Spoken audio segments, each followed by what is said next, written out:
여기 두 가지 삶이 있습니다. 하나는 하루 4~5시간만 일하고 해가 지면 잠드는 삶.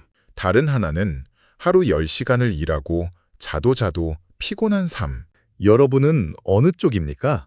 당연히 전자가 좋아 보이죠? 그런데 이상합니다. 전자가 1만 년 전 인류의 삶입니다.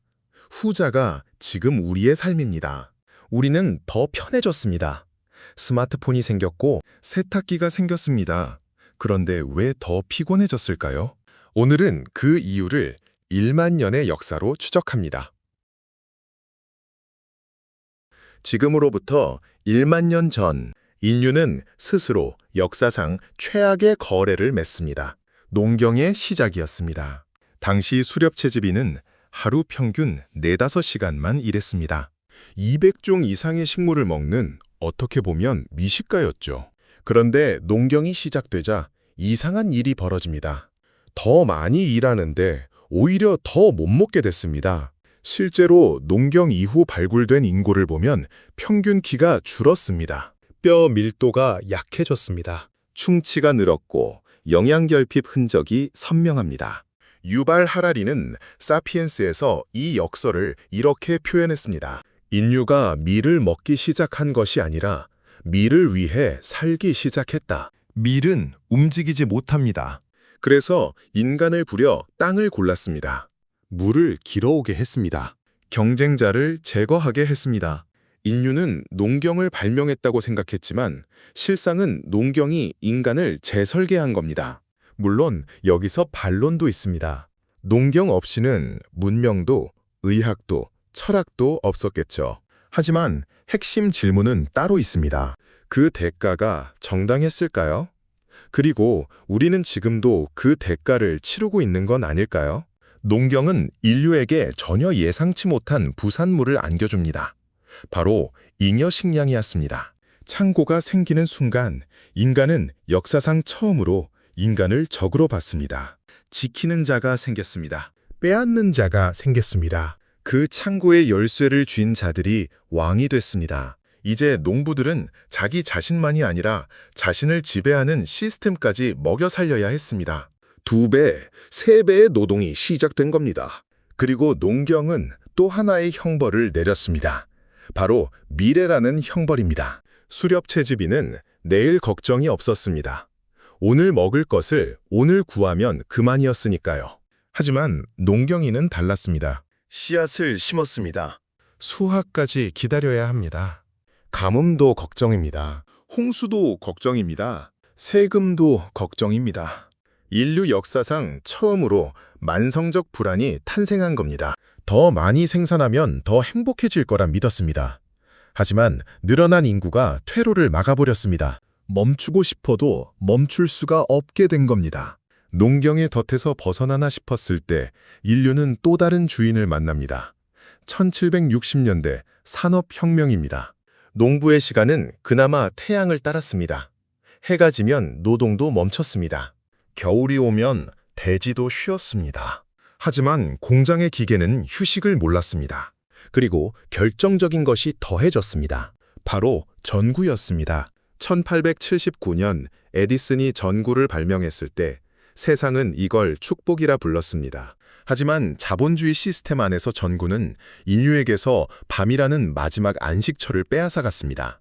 인류는 수백만 년 동안 태양과 함께 잠들고 깨어났습니다. 해가 지면 멜라토닌이 분비됩니다. 몸 전체에 신호를 보냅니다. 지금은 잘 시간이라고. 하지만 전구가 그 신호를 끊었습니다. 24시간 각성 상태, 24시간 노동 가능 상태.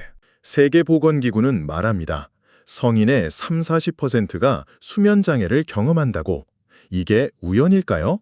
이유 모른 피로를 달고 사는 이유가 여기에 있습니다. 이건 바로 생물학적 주권을 빼앗긴 사건이었습니다. 냉전이 끝난 1991년 전 세계가 자본주의란 단 하나의 규칙 아래 통합됐습니다. 그리고 이때부터 경쟁의 규모가 완전히 달라집니다. 이전까지 나의 경쟁 상대는 옆집 사람이었습니다. 하지만 이제는 지구 반대편에서 더 적은 돈을 받고 더 오래 일하는 누군가입니다. 냉전의 종식은 평화가 아니었습니다. 전 인류를 단 하나의 무한 경쟁 경기장에 몰아넣은 겁니다. 이 경기장에는 결승선이 없습니다. 그런데 여기에 더 교묘한 구조가 추가됩니다. 기업은 이제 수요를 기다리지 않습니다. 수요를 직접 만들어냅니다. 공장은 멈추지 않고 물건을 찍어냅니다. 재고가 쌓이면 시스템이 무너지기 때문입니다. 그래서 필요하지 않은 것들을 필수품으로 둔갑시킵니다. 주변에서 다들 쓰니까, 나만 없으면 뒤처지는 것 같으니까 기업은 물건을 팔기 위해 노동자를 고용하고, 그 노동자는 그 물건을 사기 위해 자신의 인생을 지불합니다. 세탁기가 생겼습니다. 로봇 청소기가 생겼습니다. 자유시간이 생겨야 정상입니다. 그런데 왜 우리는 더 바빠졌을까요? 기술이 가사 노동을 줄여주자 시스템은 그 시간을 다시 일터로 회수해 갔습니다. 이제 남녀노소 모두가 일터로 나가야 하는 시대가 됐습니다. 아이를 돌볼 시간이 없습니다. 어린이집에 보냅니다. 늦게까지 일합니다. 학원에 맡깁니다. 그 학원비를 벌기 위해 야근을 선택합니다. 요리할 시간이 없습니다. 배달을 시킵니다. 스트레스가 쌓입니다. 소비로 풉니다. 노동이 만든 공백을 또 다른 노동으로 채우고 그 비용을 내기 위해 다시 노동을 반복합니다.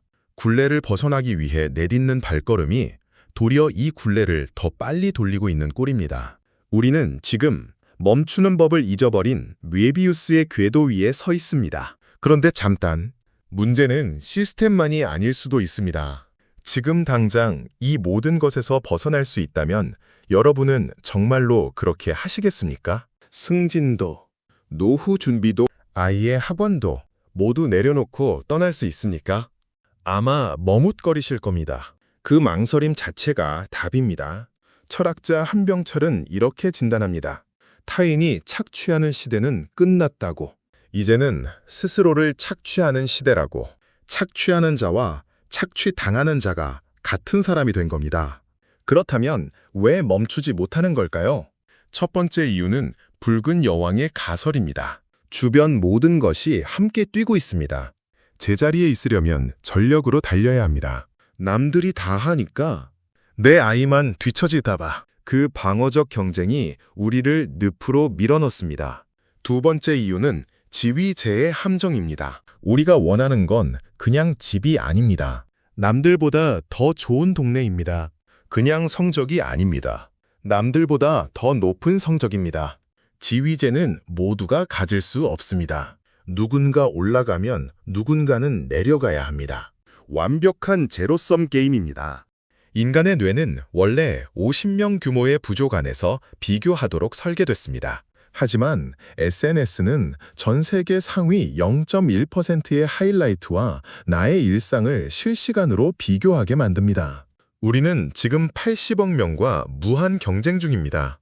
영원히 이길 수 없는 게임입니다. 그리고 이 시스템을 돌리는 연료는 단 하나, 공포입니다. 지금 준비 안 하면 노후가 망가진다. 이 학군 놓치면 아이 인생이 망한다. 우리는 피해자인 동시에 어느 순간부터 이 시스템에 공범이 되어 있었는지도 모릅니다. 그렇다면 이 시스템은 어떻게 우리 안에 이렇게 깊이 박혔을까요? 학교를 떠올려 보십시오. 왜 9시에 시작할까요? 왜 종소리에 맞춰 움직일까요?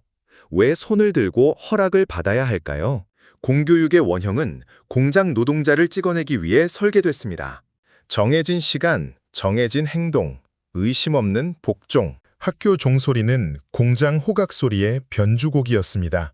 공장은 표준화된 부품을 원합니다. 규격에서 벗어나면 불량품입니다. 학교가 우리에게 가르친 건 진리를 탐구하는 법이 아니었습니다. 규격 밖으로 튕겨나가지 않는 법이었습니다. 새로운 도전 앞에서 공포를 느끼는 것, 궤도 밖으로 나가는 걸 두려워하는 것, 이건 여러분의 나약함이 아닙니다. 그렇게 되도록 설계된 시스템 안에서 살아온 결과입니다. 농경의 덫, 산업혁명의 시계, 무한 경쟁의 경기장, 이름만 바뀌었을 뿐입니다. 구조는 동일합니다. 밀과 쌀이 인간을 밭에 묶었다면 지금 우리를 붙잡고 있는 현대판 밀은 무엇입니까? 감당 못할 대출금, 끝없는 승진 경쟁, 결핍을 조장하는 소비의 굴레. 우리는 여전히 콘크리트와 모니터로 이루어진 21세기의 밭을 갈고 있습니다. 우리는 더 잘 살기 위해 달리고 있습니다. 그런데 한 번만 솔직하게 생각해 보십시오. 이 달리기의 끝에 정말 내가 원하는 삶이 있습니까? 그저 멈추면 불안해서 계속 뛰고 있는 것뿐입니까? 지금 이 영상을 보고 든 생각 딱 한 줄만 남겨보십시오. 그게 여러분이 아직 놓지 못한 것일지도 모릅니다. 지식이 체질이 되는 시간. 지금까지 지식 체질이었습니다.